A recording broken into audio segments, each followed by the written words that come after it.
നമ്മളാണ് 2018 മറന്നു. 2018 നമ്മൾ മറന്നില്ലേ, 19 ആവർത്തിച്ചു, ഇപ്പോഴും ആവർത്തിച്ചുകൊണ്ടിരിക്കുന്നുണ്ട്. പക്ഷെ ഞങ്ങളെപ്പോലുള്ളവർ, ഞാൻ ഒരു ദിവസം ഉറങ്ങുന്നതും വ്യായാമം ചെയ്യുന്നതും ഭക്ഷണം കഴിക്കുന്നതും ഒഴിച്ചാൽ ഇതേ ഉള്ളൂ പണി. രാവിലോട്ട് റിസർച്ചാണ് തൊഴിൽ. എന്താ സംഭവിച്ചുകൊണ്ടിരിക്കുന്നതാണ്.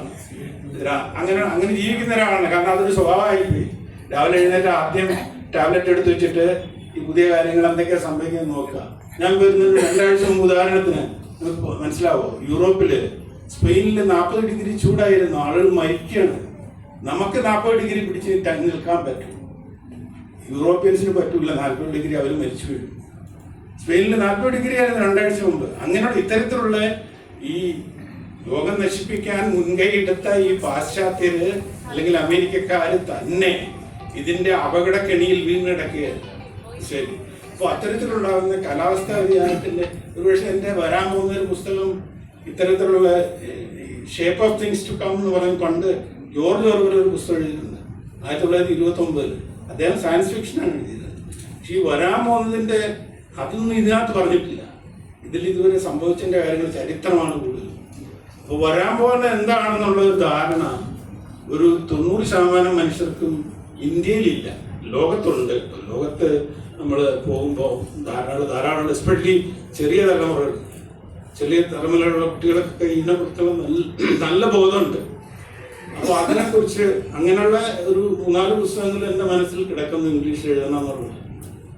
ഇത് പക്ഷേ മലയാളത്തിലും ഏതെങ്കിലും രൂപത്തിൽ മലയാളത്തിൽ വന്നപ്പോൾ സാറ് പറഞ്ഞതുപോലെ, സാറ് പറഞ്ഞതുപോലെ ഞാൻ ആ ആശയത്തോട് യോജിക്കുന്നു. കാരണം ഇപ്പം കൂടുതൽ കുട്ടികളും പുസ്തകമല്ല വായിക്കുന്നത്, ഇതാണ് ഓഡിയോ ആണ് കേൾക്കുന്നത്, യൂട്യൂബാണ്.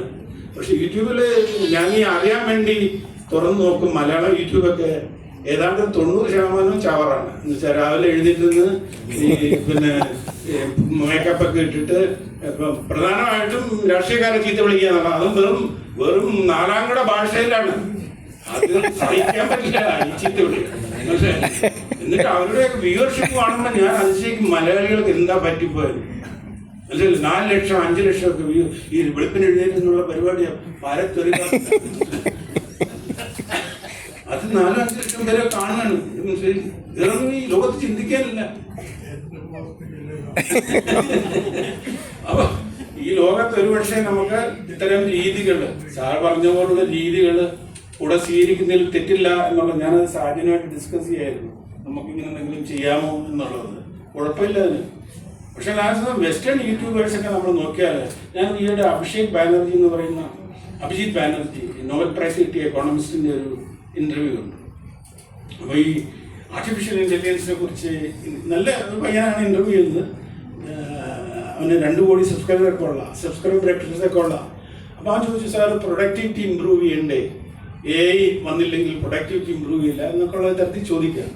പുള്ളി ഇപ്പോൾ അമേരിക്കയിൽ നിന്ന് ഓടിപ്പോയി കേട്ടോ. പുള്ളിക്ക് സൂറിക്കിലാണ്, അഭിജിത് ബാനർജിയും ഭാര്യയും സൂറിക്കിലാണ് ഇപ്പോൾ വർക്ക് ചെയ്യുന്നത്.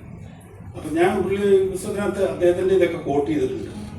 അപ്പോൾ എനിക്ക് വലിയ ഇഷ്ടമുള്ള ഒരു എക്കോണമിസ്റ്റാണ്. അപ്പോൾ പുള്ളി പറഞ്ഞത് പ്രൊഡക്ടിവിറ്റി 5% കൂടുമോ എത്ര കൂടുമോ എന്നുള്ളതാണ് പ്രശ്നം.